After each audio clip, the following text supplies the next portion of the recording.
স্ট্রোকের পরে আপনি কি ক্লান্ত হয়ে পড়ছেন? এক্সারসাইজ থেরাপি করতে পারছেন না?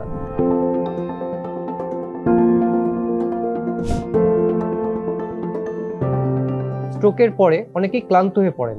তার ফলে যেমনি সঠিকভাবে হাঁটাচলাও করতে পারেন না, তার পাশাপাশি যে এক্সারসাইজ থেরাপি, তার রিহ্যাব থেরাপি, সেগুলিও সঠিকভাবে অ্যাটেন্ড করতে পারেন না। এই ক্লান্তির কারণ কি? প্রথমত, স্ট্রোকের কারণে ব্রেনের যে স্বাভাবিক ক্রিয়াকলাপ সেটি অনেকাংশেই বিঘ্নিত হয়।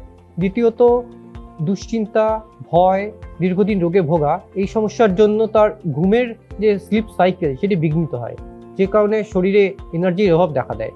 এর থেকে সবথেকে গুরুত্বপূর্ণ যে অংশটি সেটি হলো ডিকন্ডিশনিং। দীর্ঘদিন বিছানায় শুয়ে থাকার ফলে মাংসপেশি, হার্ট, লাংস থেকে আরম্ভ করে শরীরের প্রতিটি অংশ ডিকন্ডিশনিং এর জন্য কিছুটা তার কর্মক্ষমতা হারিয়ে ফেলে। তাহলে এই ডিকন্ডিশনিং বা ক্লান্তি এর থেকে সেরে ওঠার উপায় কি? এর জন্য সবথেকে বেশি দরকার এরোবিক এক্সারসাইজ, তার সঙ্গে নিউট্রিশনাল সাপ্লিমেন্টেশন এবং তার সঙ্গে স্ট্রেন্থেনিং এক্সারসাইজ এবং মোটিভেশন, পেশেন্টকে মোটিভেট করা। আজকে আমরা এই এন্ডিউরেন্স ট্রেনিং বা এরোবিক এক্সারসাইজ এগুলি নিয়ে বিশদে বলবো। এরোবিক এক্সারসাইজ করার ক্ষেত্রে আমরা প্রথমেই পেশেন্টকে অ্যাসেস করে নিই তিনি কতটা থেরাপি নিতে পারবেন। তার বয়স হিসাবে একটি নির্দিষ্ট হার্ট রেট আমরা বেঁধে দিই, এটি তার হাইয়েস্ট হার্ট রেট, এবং তার 60 to 80% অবধি আমরা থেরাপি করার সময় অ্যালাউ করি। তার বেশি হলে আমরা তখন পেশেন্টকে রেস্ট দিই। এর পাশাপাশি শরীরে অক্সিজেনের পরিমাণ আমরা ক্রমাগত মনিটর করতে থাকি এবং পেশেন্টের কোনো অসুবিধা হচ্ছে কিনা, বুকে ব্যথা, বুক ধড়ফড়, মাথা ঘোরানো, এই ধরনের সমস্যা হচ্ছে কিনা পেশেন্টকে জিজ্ঞাসা করতে হয়।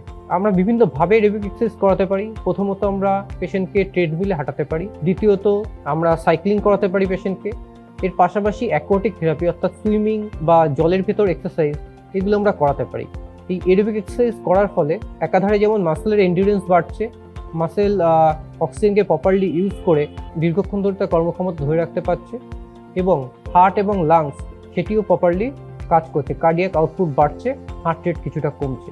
এই এন্ডিউরেন্স বাড়ার ফলে আমরা দুভাবে বেনিফিটেড হই। প্রথমত, রোগী তার হাঁটাচলা কাজকর্ম দীর্ঘক্ষণ করতে পারেন এবং স্বাভাবিক জীবনে ফিরে যেতে পারেন, এবং তার যে রিহ্যাব থেরাপি, সে থেরাপি করার ক্ষেত্রেও তার যে এনার্জির দরকার সেটি তিনি ফিরে পান। সেই জন্য যে কোনো নিউরো পেশেন্টের ক্ষেত্রে যারা শয্যাগত বা কিছুটা হাঁটাচলা করছেন তাদের জন্য এরোবিক এক্সারসাইজ খুব গুরুত্বপূর্ণ। ভালো থাকবেন। নমস্কার।